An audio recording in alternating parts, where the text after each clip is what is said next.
আসসালামু আলাইকুম, কেমন আছেন সবাই। শুরু করছি আজকে আমি আমার ব্লগ। তো এই যে আমি আমার অফিসে চলে আসলাম। তো এই যে আমি আমার রুমে ঢুকে গেলাম। তো ঢোকার পরই এক কাপ চা খেলাম। চা খেয়ে পেপার পড়া শুরু করলাম।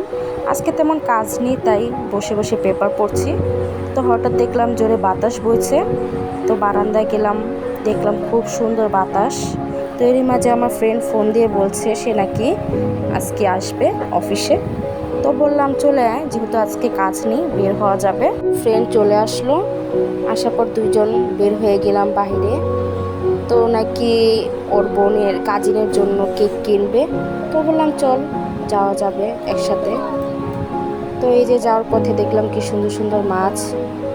তো মাছ দেখতে দেখতে চলে গেলাম কেকের ক্রুসে কেক কিনতে। কেকের ক্রুসে কেকটি খুবই মজার। আমরা কেকের ক্রুসে কেকই কিনি সব সময়। এই যে ও কেকটা পছন্দ করলো, তো কেক নেওয়া শেষ। কেক কিনে চলে গেলাম বাহিরে। তো এই যে ফুল দেখেও ফুলগুলো পছন্দ করলো, তো ফুল নিলাম। নিয়ে এই যে আমার কলেজ, তো কলেজের সামনে দিয়ে যাচ্ছি। তারপর ফ্রেন্ড বললো চল ফুচকা খাই। ফুচকা খেলাম, শর্মা খেলাম। খেয়ে তারপর আবার চলে আসলাম বাহিরে।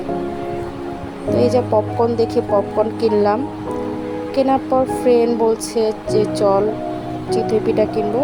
তো চিতই পিঠা কিনে নিলাম। চিতই পিঠা কিনে আবার চলে গেলাম লাচ্ছি খেতে। তো ফ্রেন্ড বলছে চল লাচ্ছি খাই। তারপর দুই ফ্রেন্ড বসে লাচ্ছি খেলাম, খেয়ে আইসক্রিম খেলাম। Thanks for watching.